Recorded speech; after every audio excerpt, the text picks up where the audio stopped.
Hello, I'm Dan Cobley. I'm speaking to you from lockdown in the UK about making the best of the current crisis. While there's no denying that the current crisis is with us, we still have a virus with no vaccine, much of our economies are still closed, and our way of life is likely changed forever. And of course, we mustn't forget the terrible impact of the crisis, both medically and economically, on many people. But as Winston Churchill said following World War II, we must never let a good crisis go to waste. For him, it was the opportunity to create an alignment of nations that became the United Nations and made the world a safer place. And for us, it's taking advantage of a new environment to go to market in a new and improved way, also taking advantage of new competitive dynamics, new consumer expectations, and mostly new technology. As a reminder of how much technology has changed in the last 30 years, who can identify this place? Obviously, if we were in a room together, I'd be asking you to shout out the name of the city and put your hands up. But just from where you are now, do you have an idea of where this place just 30 years ago is? Well, this is that place today. It's Shanghai in China. A massive, massive change in just 30 years, much of it driven by technology. And the pace of change is accelerating. This makes now the most exciting time in all of history to be in business, but also perhaps the most scary. There are huge opportunities, but also bigger and faster moving threats than ever before. And this massive disruption, the fastest ever in human history, is built off the back of a series of technology platforms on which innovation has flourished. Each technology wave tends to follow a familiar S-shaped curve as adoption increases from the very early adopters to the majority. In fact, looking at this S-curve, we initially see that it's just the early innovators that adopt any new technology. Then there are the early adopters, and following the early adopters, it either drops away and fails following the blue line, or it catches on following the red line and moves beyond the early adopters and the very adventurous types to the majority, where it becomes ubiquitous and becomes a new platform upon which innovation flourishes. Ordinary people tend to think the innovation is something pretty crazy in early days. But as it catches on and goes beyond the early adopters, it starts to become exciting for ordinary people. And then once most people are using it, it just becomes the kind of normal, almost boring thing that everybody does. In this very early phase on the left-hand side, most people can't even see the potential for what this innovation is. Maybe it'll catch on, maybe it won't. And maybe that explains why the chairman of IBM in 1943 predicted that there will be a world market of perhaps 5 computers in the world. Or when the iPhone launched, the BlackBerry CEO at the time, seeing the little screen, the difficult keyboard, the limited applications, the poor battery life, etc., said, "It's okay, we'll be fine." How wrong he was, and they were. And maybe a good way to understand this technology wave is to look at the technology platform that is the automobile. When the first automobiles were launched around 1900, people thought it was a crazy technology. It was noisy, it was expensive, it was dangerous, so dangerous that you had to walk in front of one with a red flag waving it to keep pedestrians safe. But then when Henry Ford's manufacturing innovation made them affordable, reliable, they became exciting. And now having a car is, of course, normal. But the real impact of these kind of technologies is often the second order effects. Early on, the car disrupted things like stables and blacksmiths and created opportunities for gas stations and car repair shops. But it was only later on that it changed everything about the way we live and work, from industrial and business parks to commuter cities to out-of-town shopping. And there's a great quote here which illustrates this from Carl Sagan, the author, who said that upon the introduction of the Model T Ford, it was easy to predict mass car ownership, but hard to predict Walmart. Of course. But with each technology wave, you can see an acceleration of those curves. And if we zoom into the past few decades, we can see the computer, the mobile, internet, smartphone have really defined our generation. We can see the steepening shapes of these S-curves as technology change gets faster. And these digital platforms have created huge economic opportunity. And now the world's most valuable companies are all a product of the digital transformation of society. Now back to the pandemic. It's caused rapid acceleration of the already speedy digital transformation going on in our world. As the Microsoft boss said 2 months into the crisis, we've now seen 2 years of digital transformation in the past 2 months. And now we're 5 months in, and we've probably seen 5 or 10 years of digital transformation since the crisis hit. Back to our S-curves, COVID-19 and the lockdown have forced a massive acceleration in the adoption of many technologies and the acceptance of digital ways of working and doing things and selling. The red curve has become the steeper green curve, and the change is now reaching into all parts of the population, even in places where previously reluctant adopters existed. And this is creating huge opportunities for those that can adapt their businesses. Looking at that in a bit more detail through some examples. Our separation from our families and remote working has made us all video conference experts, as we are today on Zoom or Hangouts or whatever. And even the over 60s now have grasped this tool. They're being taught by their kids so that they can keep in touch with the grandchildren that they miss so much. And you can see from the chart there, global logins to the Zoom platform are up 500 or 600% since before the crisis.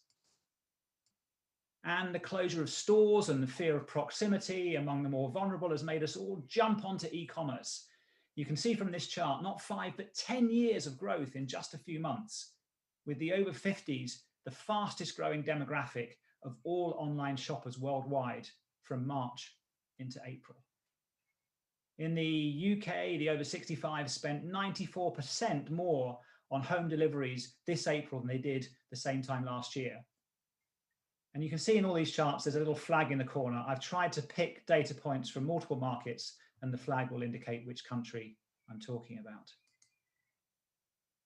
We've also seen in this lockdown period the mass adoption of new habits and pastimes, from home exercising, gardening, to bread making, to doing puzzles. And as shown by the worldwide growth in these Google search terms, they are all informed by digital teachers and digital shopping assistants. And even in medicine, perhaps one of the last holdouts of a purely face-to-face interaction type, this has gone remote. The stats on this chart show a 3 to 4 times increase in the number of remote primary care contacts, primarily by video, from two UK health service sources. And tele-adoption in the US has also grown by up to 3,000%.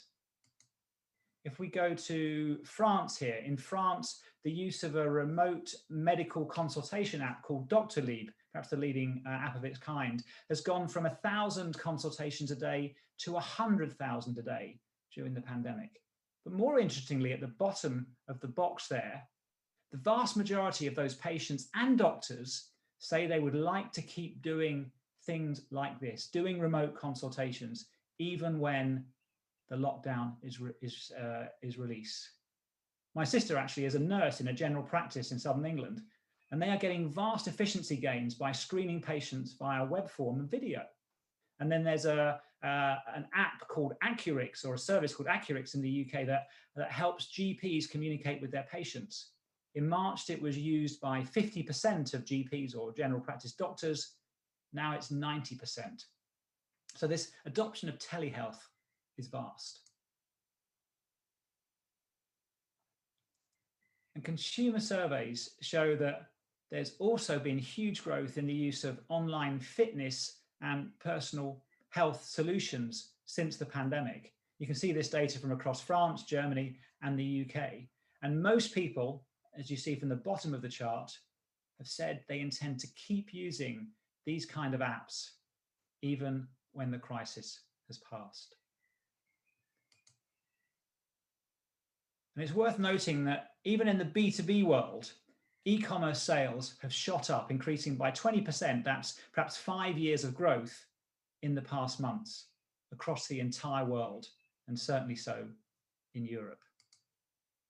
With the customers of these B2B companies saying that digital has grown in importance to them relative to traditional channels by some 45%. And now digital channels are more than twice as important as traditional channels for B2B buyers in their decision-making process. Now, all this change and disruption could be seen as a huge threat, especially in any industry that is typically very dependent upon face-to-face interaction. But it can also be seen as a huge opportunity. The biggest, most valuable companies on the planet were those that grasped the opportunity when the technology wave flowed through their sector. Amazon in retail, Booking in travel, Netflix in entertainment, Google in information. And the current crisis means that the digital wave is now flowing through a whole new bunch of industries that had previously remained very face-to-face. This is a huge opportunity, but only if you understand and can play by the new rules of the game.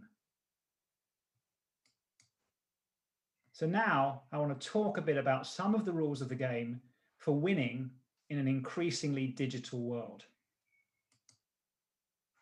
First, the channels to reach your customer. There was a survey done recently of B2B sales leaders in the US, asking them what sales contact methods they were using during lockdown. The options were video call, phone, email, and no contact at all, i.e. just wait until I can get back to face-to-face. So what do you think were the responses?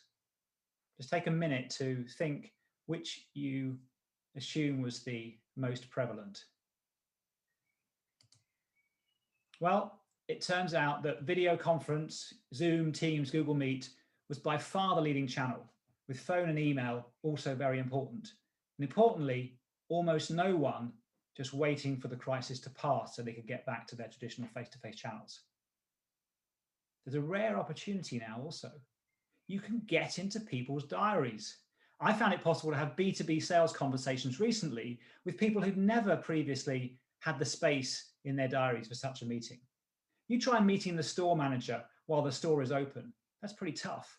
But while the store is closed and they're fulfilling their orders online in their own time, you've got much more chance of having that interaction.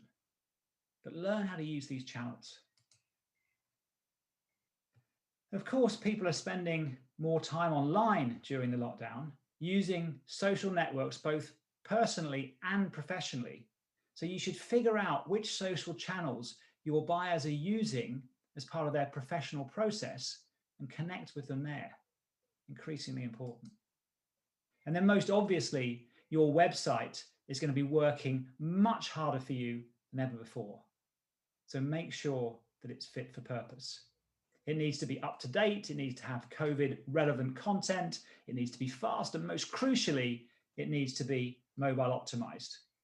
I'm sure you've all done this, but it's now unacceptable to have a desktop site that simply displays on a mobile with tiny font and difficult navigation, or a mobile page that takes more than a second or two to load.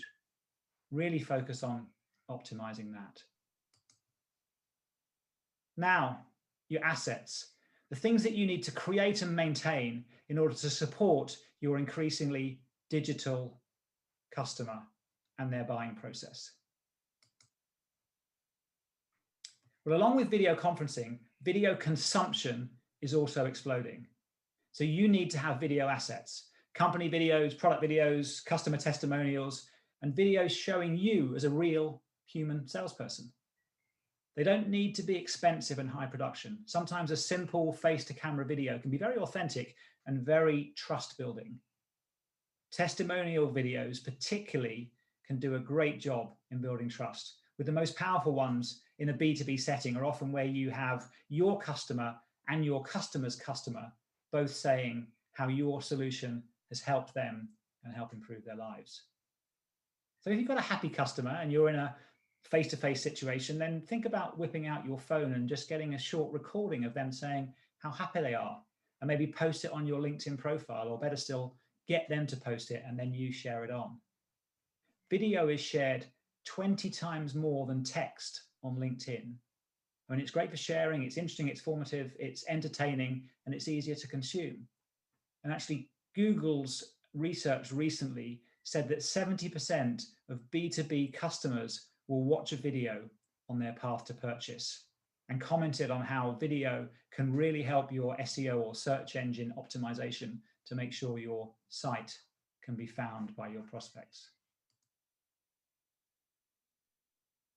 And in a world where more buying is done digitally, when you can't convey your trust through a warm handshake and a winning face-to-face smile, your digital trust profile is critical.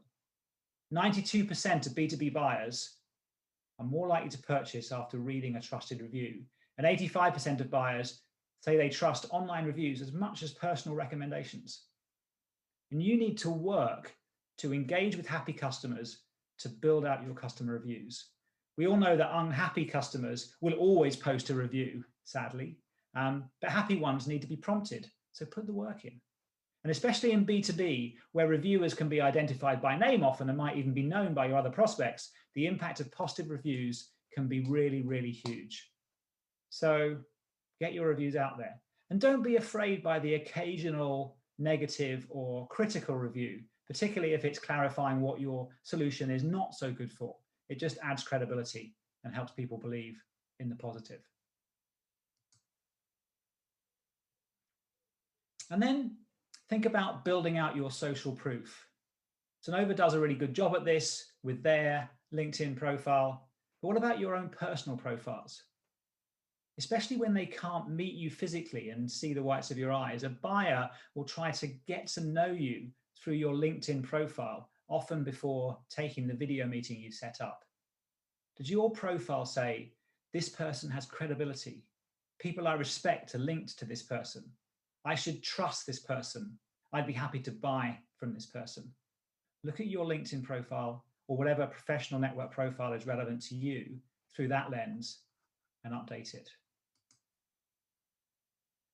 And now the skills that you need in this new world. You will be selling over video. You may have spent years thinking about and practicing your face-to-face sales craft, but video selling is a skill that needs the same kind of thought, preparation, and practice as any other sales craft. If you look at this picture here, if you're Karamo, which of these two sellers are you more likely to buy from? On the left, you've got somebody that's clearly got poor bandwidth, bad lighting, probably bad audio. They're unhelpfully not in portrait mode, and unforgivably, they're not even looking at the camera. How many of us do video calls with our mobile phones that look like that? Whereas on the right, you've got somebody looking you straight in the eye. Now, you'd never close a sale face-to-face without looking at the person who's buying from you straight in the eye. So we must think about, is our video setup supportive of that? This is the setup I'm talking to you from right now. When we went into lockdown, I spent about €100 on a proper microphone, a separate camera, some decent lighting, and hopefully it means that my video calls can be more productive and more effective than they might be otherwise. To think about your own setup.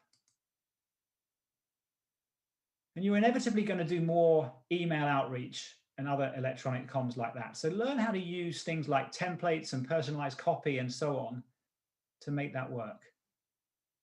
Also learn when is the best time to send emails to maximize engagement. Learn how to track open rates to follow up appropriately.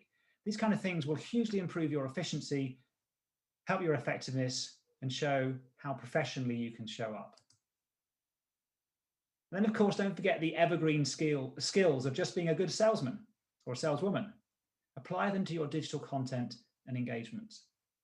One of my favorites is Cialdini's 6 Principles of Persuasion. I regularly review my material, my sales scripts, my emails, and so on, to see how I'm doing against these 6 levers that help make a sale more persuasive. You may have your own tools, but make sure you use them as much in the digital world as you would face-to-face. And then last area is approaches. So in the digital world, speed is more important than ever. Prospects are much less forgiving of delays through digital interactions than they would be in the physical world. Nearly 80% of B2B customers buy from the first responder to an inquiry they put out there. And there's an 80% drop in lead qualification when response times go from 5 minutes to 10 minutes. Just 5 minutes to 10 minutes. Amazingly, more than half of all B2B inquiries get responses after 5 days. That really is wasting an opportunity. And also make sure your website is fast. Experiments at Google showed that they had the highest return of any investment they could make in their business by investing on making the site work faster. Faster sites drive more conversion. And then use data. The great thing about the digital world is that there's so much more data out there, and it's so much easier to run a simple experiment to gather more data. The reason for this picture here is that when I worked at Google, there was the famous blue links experiment. Back in 2004, Google launched Gmail, and Gmail was a new service that had blue text links to the advertiser. Previously, on the main search engine, you also had down the right-hand side, you may remember, 10 blue links that went to the advertisers. It just turned out that the people who made the Gmail site used the wrong shade of blue by mistake. So you could just pick one and go with it, which would be the traditional way of doing business. But if you're a data-driven business, you'd run an experiment to test what's the best blue link. And Google actually ran 42 different 1% experiments exposing 1% of their audience to a different color of blue. And in that process, they learned that the best kind of blue was more in the purple end of the spectrum rather than the green end, and people clicked more on that link. And so that's an example of using data to improve a decision.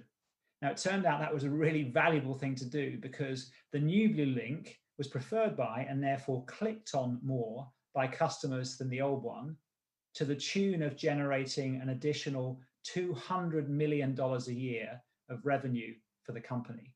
So that's the kind of impact you can have from having good data.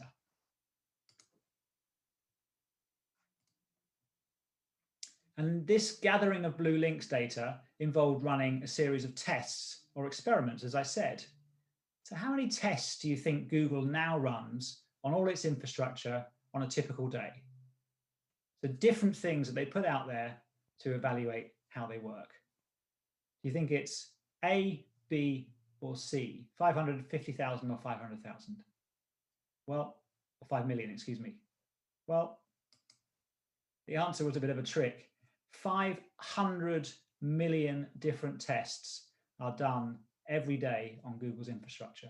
That's how important the big tech companies see testing being to their future. Now, you won't be testing on that scale, obviously, but you should set up processes to test and optimize parts of your sales process. What's the email subject line? What copy do I put on the website?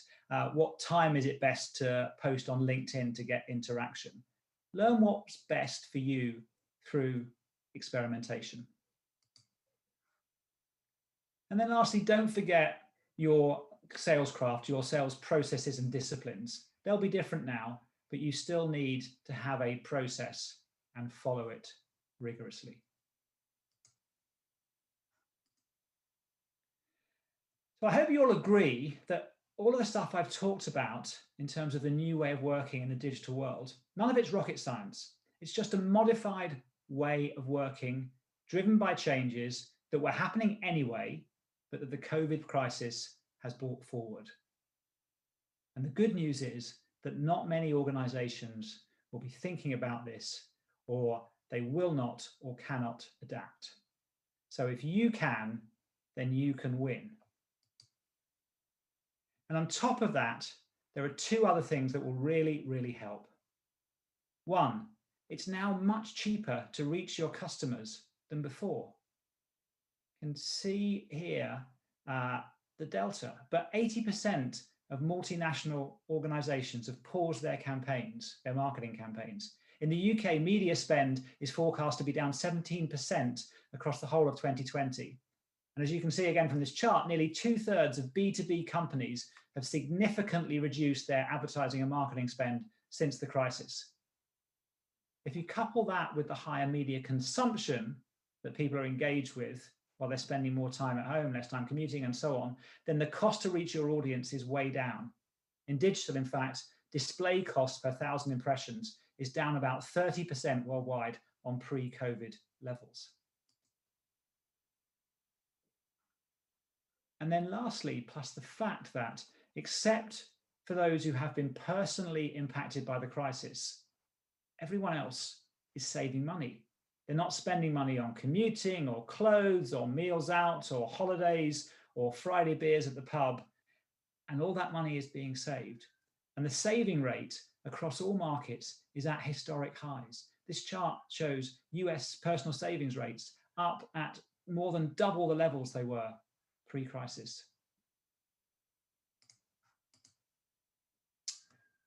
So back to where we started. Yes, we have a crisis, and we must not underestimate the challenges faced by those that are impacted personally.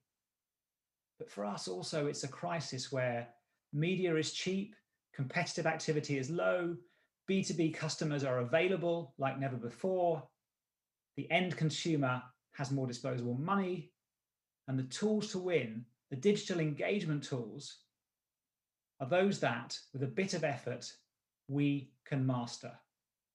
That's the kind of crisis we should not waste. And the last thing to be positive about, if that's not enough to be positive and excited about, is that the world is now a quieter place. There are fewer planes buzzing overhead. Road noise is diminished with less traffic. Even people seem to be more respectful about the noises they make personally. There has never been a better time to go out and listen to nature. The singing birds know how to make the best out of a crisis. So now I think it's your turn. Thank you very much.